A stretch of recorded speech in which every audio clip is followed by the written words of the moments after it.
Good afternoon all of you. आज हम लोग फ्लूइड स्टैटिक्स पढ़ेंगे। फ्लूइड स्टैटिक्स में देखेंगे कि प्रेशर क्या चीज़ है, प्रेशर मेजरमेंट डिवाइस क्या है, ये हम लोग स्टडी करेंगे। ओके देखिए, first of all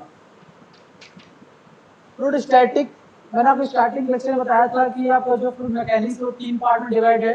first is fluid mechanics, second is fluid kinematics and third is dynamics and further application of this. Okay, तो देखिए फ्लूइड स्टैटिक्स में क्या है। In case of fluid statics क्या होगा कि हम लोग फ्लूइड का स्टैटिक स्टडी करेंगे in case, in manner of static case.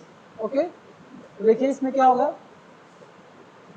First point हमारा क्या है, इसमें कौन कौन से फोर्स अवेलेबल रहेंगे इसमें, देखिए। ओके, स्टैटिक केस क्या होगा आपका, रुका हुआ है। क्लियर, इस केस में स्टैटिक केस में देखिए, अगर हम बात करें फोर्स अवेलेबल फोर्स की बात करें, इसमें कौन कौन सा रहेगा force. First is body force,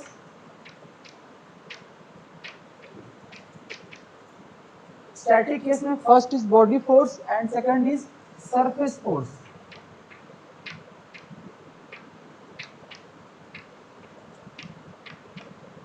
surface force available.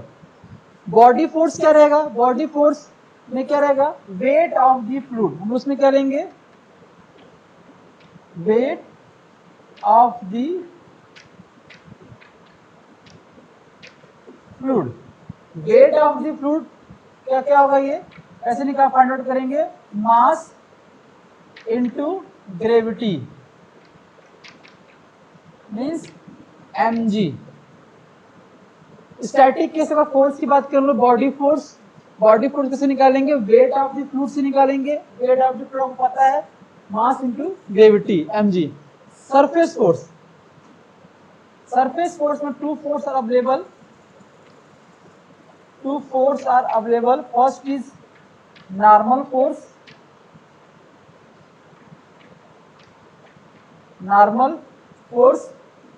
Normal force क्या होगा, force perpendicular to the body,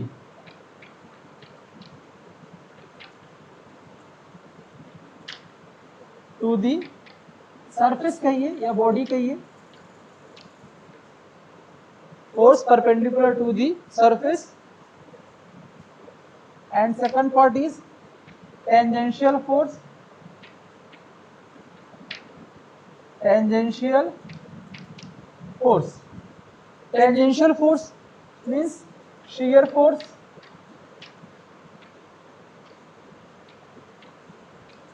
okay. जो लोग स्टडी करेंगे हम लोग क्या स्टडी करेंगे, बॉडी फोर्स स्टडी करेंगे एंड सरफेस फोर्स की स्टडी करेंगे। अब देखिए यहां से फोर्स की अगर बात करें, shear force in case of static condition, shear force क्या होगा, अगर आप किसी फ्लूइड के ऊपर, शियर फोर्स की वैल्यू क्या होगी स्टैटिक कंडीशन में, 0 होगी। देखिए यहाँ पे क्या होगा, शियर फोर्स स्टैटिक कंडीशन में क्या होगा, 0। अगर आपका फ्लूइड स्टैटिक मोड में है तो वहां पर शियर फोर्स की वैल्यू 100% क्या होगी, 0 होगी। तो ये तो फोर्स कंसीडर नहीं करेंगे स्टैटिक केस में, कभी भी स्टैटिक केस में हम लोग शियर फोर्स की वैल्यू नहीं निकालते हैं। अब बात किसकी आई, नॉर्मल फोर्स। तो नॉर्मल फोर्स यहाँ पे क्या है, perpendicular force perpendicular to the surface. Clear है। अब यहां से क्या होगा, नॉर्मल फोर्स की बात करें अगर हम लोग, देखिए नॉर्मल फोर्स अगर हम बात करें, कोई ऑब्जेक्ट है, इसके नॉर्मल क्या होगा, कोई फोर्स लग रहा है F, फोर्स अपॉन एरिया। यहां से क्या होगा आपका, ये फोर्स अपॉन एरिया। यहां से टर्म और आएगा, न्यू टर्म आएगा, that is called pressure. Okay, यहां से क्या होगा आपका, प्रेशर जनरेट होगा। जब भी नॉर्मल फोर्स की बात करेंगे तो क्या होगा, यहाँ पे प्रेशर वर्ड एक नया टर्म आएगा। तो हम लोग किसकी स्टडी करेंगे, हम लोग प्रेशर की स्टडी करेंगे आगे। ये चीज याद रखिएगा, स्टैटिक केस में टेंजेंशियल फोर्स की वैल्यू 0 होती है, तो वहां से normal force to the area क्या होगा आपका, प्रेशर। तो न्यू टर्म आएगा हमारा प्रेशर।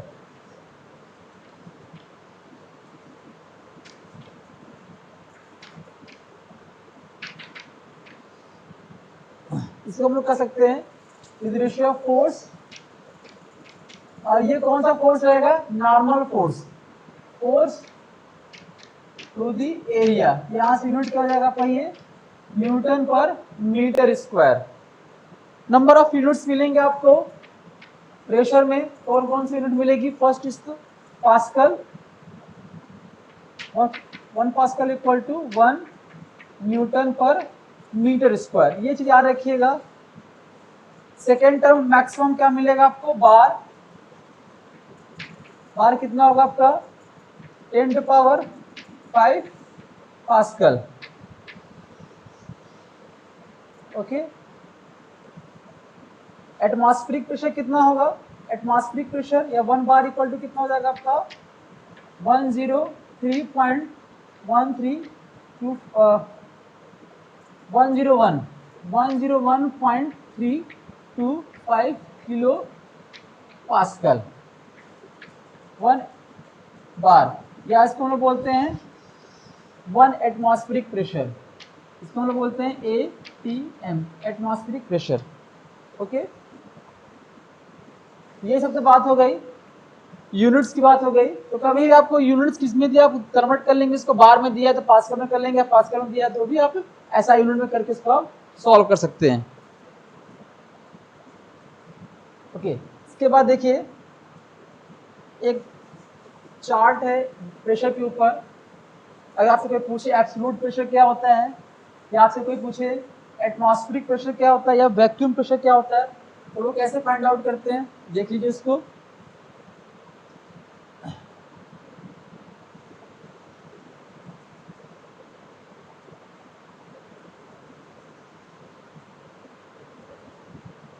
ये एक रेफरेंस प्रेशर है, इसको हम बोलेंगे एटमॉस्फेरिक प्रेशर।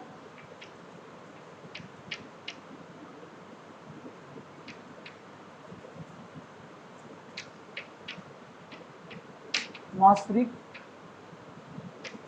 प्रेशर जिसकी वैल्यू क्या होगी 1 at atmospheric pressure at sea level at 15 degree centigrade और 22 डिग्री सेंटीग्रेड पे कितना होता है 101.325 किलो पास्कल। ये रेफरेंस लाइन है। और एक लाइन और ड्रा करते हैं हम लोग, इसको हम लोग बोलते हैं zero pressure level, zero pressure level, यहां से लेके जीरो प्रेशर लेवल टू ये वैल्यू क्या कराएगा एटमॉस्फेरिक प्रेशर। उसके बाद एक लाइन कहीं और अबव द एटमॉस्फेरिक प्रेशर, कहीं भी कोई भी लाइन लीजिए, तो यहां तक की जो वैल्यू होगी उसमें हम बोलेंगे gauge pressure, gauge pressure. Zero level to above the atmospheric pressure, ये क्या होगा टोटल प्रेशर और एब्सोल्यूट प्रेशर, इसको हम लोग बोलेंगे टोटल प्रेशर और एब्सोल्यूट प्रेशर।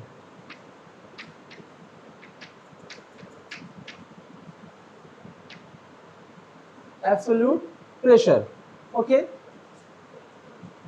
अब बिलो की बात कर, हम बात करें बिलो एटमॉस्फेरिक प्रेशर से हम लोग क्या बोलेंगे vacuum pressure, vacuum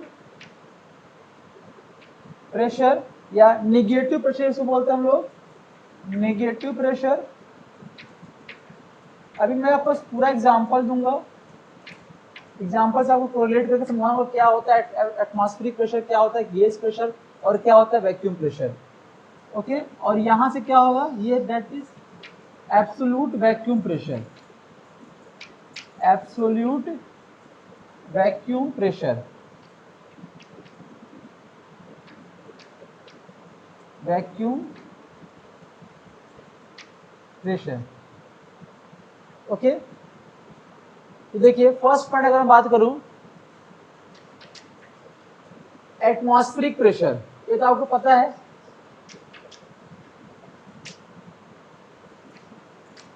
atmospheric pressure, atmospheric pressure तो हम लोग किससे मेजर करते हैं, किससे रीड कर सकते हैं हम लोग, बैरोमीटर से, ठीक है ना। इसको कौन रीड करेगा एटमॉस्फेरिक प्रेशर को, बैरोमीटर, ओके। और इसकी वैल्यू कितनी होती है 101.325 किलो पास्कल। ये वैल्यू आपको हमेशा दिया रहेगा। देखिए क्या क्या इसकी वैल्यू सकता है, फर्स्ट इसकी वैल्यू क्या क्या होगा, ए पॉइंट अगर मैं बात करूं 101.325 किलो पास्कल, या हम ये कह सकते हैं 10.2 मीटर ऑफ वाटर, या हम ये कह सकते हैं 760 mm ऑफ Hg, ठीक है। ए बी सी तीन वैल्यू है, ये तीन वैल्यू आपको कभी भी कहीं भी दिया है, इसका मतलब क्या दिया है, वो एटमॉस्फेरिक प्रेशर की वैल्यू दी हुई है। First is 101.325 kilo pascal, second is 10.2 metre of water, third is 760 mm of Hg या 76 सेंटीमीटर ऑफ Hg, ये दिया गया। इसका मतलब क्या हुआ, अगर आपसे पूछा जाए इसका मतलब क्या हुआ 10.2 मीटर ऑफ वाटर या 760 mm ऑफ Hg, इसका मतलब क्या हुआ, कोई बता सकता है क्या? ओके, इसका मतलब ये हुआ अगर आप किसी कैपिलरी ट्यूब में या किसी कैपिलरी ट्यूब की बात करें, अगर आप कहीं भी सी लेवल पे जाते हैं, अगर आप कहीं सी लेवल पे जाते हैं, ओके, किसी बीकर में आप रखे हुए हैं, मर्क्यूरी रखे हुए हैं या वाटर रखे हुए हैं, उसमें कैपिलरी ट्यूब को डीप करें, अगर आप ऐसे आप डीप करेंगे तो इतना प्रेशर रहेगा कि अगर वाटर उसके अंदर है तो क्या होगा, वो कितना राइज करेगा, वहां पे उस लेवल पे कितना राइज करेगा 10.2 मीटर। इसका जो राइज ऑफ वाटर होगा वो कितना होगा 10.2 मीटर। मर्क्यूरी की बात करें तो कितना डाउन करेगा, ये कितना राइज करेगा, ये 760 mm ऑफ Hg, ओके। कितना ये राइज कर रहा है 760 mm ऑफ Hg। तो प्रेशर हेड के टर्म में भी आप आ सकता है एटमॉस्फेरिक प्रेशर, या सिंपल SI यूनिट भी आ सकता है, okay, Newton per metre square case में। First atmospheric pressure. अब हम क्या बात कर रहे हैं, रेफरेंस लेवल लेकर रखे एटमॉस्फेरिक प्रेशर। एक यहाँ डाउन में क्या है आपका जीरो प्रेशर लेवल, ये जीरो प्रेशर लेवल आप अचीव कभी नहीं कर सकते हैं, ओके। जीरो प्रेशर कभी अचीव नहीं कर सकते, बट एक रिफरेंस लाइन है, एक आइडियल लाइन है, अज्यूम कर रहे हैं कि ये जीरो प्रेशर है, but can not achieve, but can not achieve. एक बार ये क्वेश्चन पूछा गया था IAS में, क्यों ऐसा क्यों होता है कि but can achieve at zero pressure level, क्या रीजन है, इसका रीजन क्या होगा। देखिए अब अगर आप बात करते हैं तो PV इक्वल टू क्या होता है MRT, ये कांस्टेंट, सब कुछ आपका कांस्टेंट है, P is directly proportional to T हो जाएगा, और T is directly proportional to क्या होगा, kinetic energy of molecules, okay, kinetic energy of molecules. तो आप कभी भी काइनेटिक एनर्जी ऑफ मॉलिक्यूल्स, अगर आप किसी कहीं पे भी मॉलिक्यूल्स की काइनेटिक एनर्जी को आप जीरो नहीं कर सकते हैं, तो कुछ ना कुछ उसमें मोशन होता ही रहेगा। अगर आप काइनेटिक एनर्जी ऑफ मॉलिक्यूल्स को आप जीरो लेवल पे ले जा सकते हैं, तो आप प्रेशर को भी जीरो लेवल पे ले जा सकते हैं। क्लियर है? तो ये क्या है, हाइपोथेटिकल है, केवल जीरो प्रेशर लेवल एज्यूम किया गया है रेफरेंस के लिए। वहां से लेके जीरो प्रेशर लेवल से लेके 101.325 क्या रहेगा किलो पास्कल क्या रहेगा एटमॉस्फेरिक प्रेशर लेवल रहेगा, ओके। ये बात आपको समझ में आ गया अच्छे से। सेकंड पॉइंट क्या है, सेकंड पॉइंट है gauge pressure. Gauge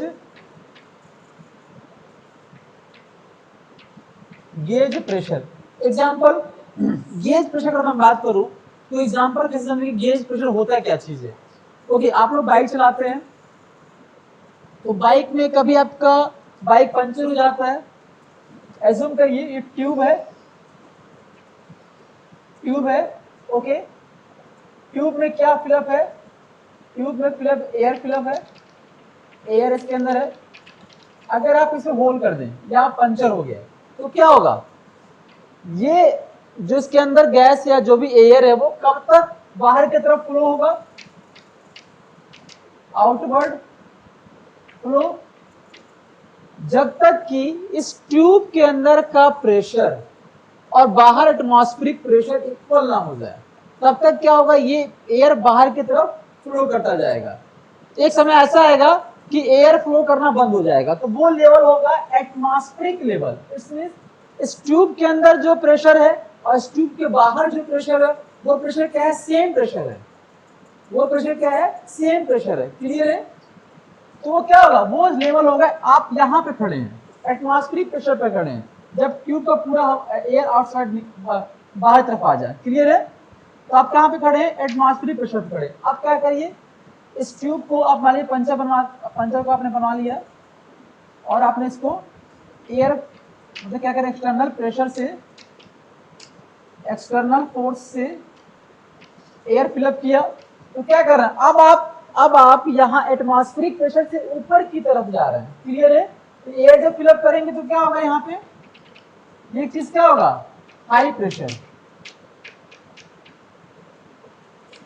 high pressure मतलब क्या होगा, above the atmospheric pressure level, that is called gauge pressure, above the atmospheric pressure level।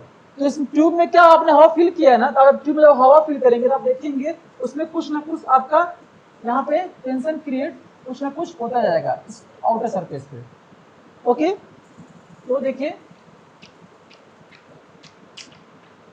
अब अगर आपसे पूछा जाए कि ट्यूब के अंदर का प्रेशर क्या होगा, ट्यूब के अंदर का प्रेशर क्या होगा, हम लोग क्या बोलेंगे, ट्यूब के अंदर का प्रेशर को बोलेंगे हम लोग इसी पॉइंट पे बोलेंगे P gauge. P gauge, gauge मतलब क्या होगा, अबव द एटमॉस्फेरिक प्रेशर। अब आपसे पूछा जाए टोटल प्रेशर कितना होगा, देखिए ट्यूब के अंदर का जो प्रेशर होगा वो क्या होगा, गेज प्रेशर होगा, और टोटल प्रेशर क्या होगा आपका, टोटल प्रेशर क्या होगा आपका। ओके, तो देखिए atmospheric pressure plus gauge pressure, that is called total pressure और एब्सोल्यूट प्रेशर। तो देखिए गेज प्रेशर कितना होगा, गेज प्रेशर क्या होगा, it is the pressure, it is the pressure above the atmosphere।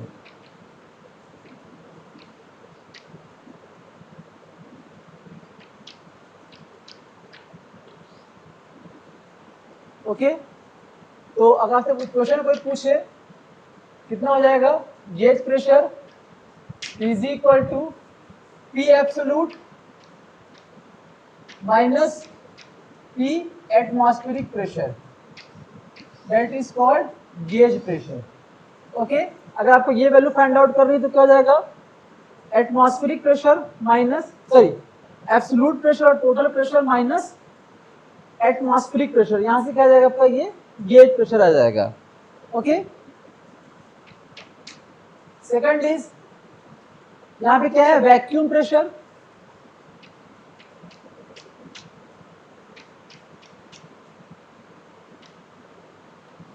Vacuum pressure, तो देखिए वैक्यूम प्रेशर क्या होगा,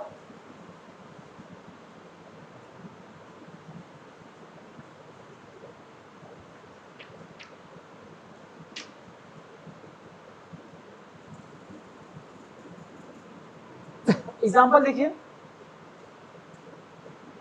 आप लोगों ने कभी देखा होगा, बचपन में आपने खेला होगा कभी, जब किसी पानी की बोतल को आप पुश करिए, दबाइए उसको, तो क्या होता है, उसमें फूट जाता है। अब उसको किसी बकेट में रखिए तो क्या होगा, उसको आप अपोजिट करेंगे तो भी क्या करेगा, पानी को शक कर लेगा। ठीक है ना, पानी शक करके क्या होगा, उस पानी उसके अंदर चला जाता है। या आप सेंट्रीफ्यूगल पंप आपके घर में लगा होगा, वहां पे क्या होता है, जो भी चीज है, जो भी फंक्शन है, वहां पे वैक्यूम प्रेशर पे काम करता है। क्लियर है? तो जब वैक्यूम प्रेशर क्या है, जब आप बोतल को पुश कर दबा रहे हैं तो उसके अंदर का जो एयर है क्या बाहर की तरफ भेज रहे हैं, बट उस सिस्टम का प्रेशर रिड्यूस कर रहे हैं आप। ठीक है ना, सिस्टम का प्रेशर रिड्यूस कर, इट्स मींस क्या आपका, आप बिलो जा एटमॉस्फेरिक प्रेशर से नीचे की तरफ, जब उसको पुश किए हैं बोतल को, अभी बोतल क्या ओपन है, अभी मानिए बोतल आपका, अभी इस केस में क्या है, मान लीजिए अभी बोतल आपका ओपन है, जब इसको आप पुश करेंगे, दबाएंगे तो क्या हो जाएगा, मान लीजिए आपने दबाया आपने इसको, तो यहाँ का जो एयर था वो क्या हुआ आपका, बाहर की तरफ चला गया। तो इसका प्रेशर क्या है, ज्यादा एज कम्पेयर टू दिस, इस सिस्टम का प्रेशर आपने कम किया। जैसे आप सिस्टम प्रेशर कम करेंगे, अगर आप किसी बकेट में इसको रखते हैं अपोजिट करके, किसी बकेट में आप इसको अपोजिट करके रखते हैं, तो क्या होगा, वाटर लेवल इसमें राइज हो जाएगा। इसमें वाटर लेवल क्या हो जाएगा, उसको उस वाटर लेवल राइज क्यों हो जाएगा, क्योंकि सिस्टम का प्रेशर क्या है, निगेटिव प्रेशर है। सिस्टम के अंदर का प्रेशर क्या है, निगेटिव प्रेशर है या बिलो एटमॉस्फेरिक प्रेशर है। और बकेट का प्रेशर क्या है, जो बकेट का प्रेशर था इसमें पानी भरा हुआ था, ये क्या था, एटमॉस्फेरिक प्रेशर था। तो फ्लो किधर करेगा, हायर टू लोअर की तरफ विदाउट एनी एक्सटर्नल फोर्स। तो क्या होगा, ये वाटर अपने आप यहाँ पे ये सेल्फ क्या हो जाएगा, यहाँ पे राइज करना शुरू कर देगा। ओके, तो वैक्यूम प्रेशर मतलब क्या हो आपका, जब आप कभी भी below the atmospheric pressure level से नीचे काम करते हैं तो क्या होता है, वो आपका वैक्यूम प्रेशर होता है, या इसको बोलते हैं नेगेटिव प्रेशर। इसका एप्लीकेशन कहाँ पे है, सेंट्रीफ्यूगल पंप। वहां पे क्या होता है, सेंट्रीफ्यूगल पंप में जैसे आप मोटर को ऑन करते हैं तो उसके सेंटर पे, जैसे आप मोटर को ऑन करते हैं तो उसके सेंटर पे क्या होता है, वैक्यूम जनरेट होता है। क्या होता है आपका, यहाँ पे वैक्यूम जनरेट होता है। और जब वैक्यूम जनरेट होता है तो उससे क्या होता है, यहाँ से जो आपको पाइपलाइन लगी होती है, यहाँ से नीचे जो पानी है वो हाइयर प्रेशर है, उस पानी को शक करना शुरू करता है और यहाँ पे उसको भेजता है। उसके बाद से ये क्या कन्वर्ट होता है, आपका हाई प्रेशर में कन्वर्ट होता है। उसके बाद आपका हाई प्रेशर से कहाँ कन्वर्ट हो जाता है, पर हाई प्रेशर हेड में कन्वर्ट हो जाता है। Kinetic energy converted into pressure energy. Okay, तो यहाँ पे इसका यूज कहाँ, वैक्यूम प्रेशर यूज कहाँ पे है, सेंट्रीफ्यूगल पंप में इसका यूज किया जाता है। ओके,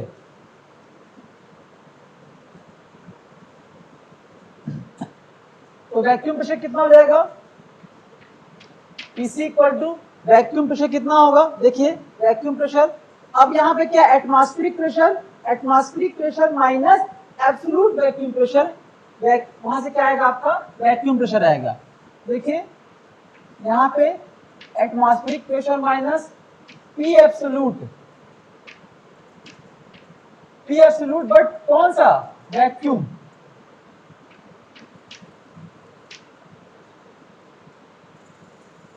ओके,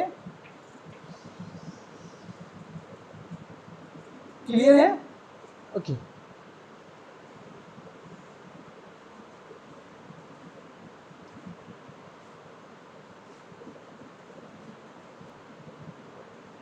ये चार्ट आप लोग अच्छे से नोट कर लीजिएगा, इसको याद कर लीजिएगा, क्योंकि जब भी हम आगे पढ़ेंगे न्यूमेरिकल लगाएंगे तो वहाँ गेज प्रेशर का और वैक्यूम प्रेशर का यूज किया जाएगा आगे। ओके, नेक्स्ट हम लोग देखेंगे आगे मेजरमेंट ऑफ प्रेशर, कौन कौन से डिवाइस यूज करेंगे वो हम नेक्स्ट लेक्चर में देखेंगे। आज के लिए थैंक यू।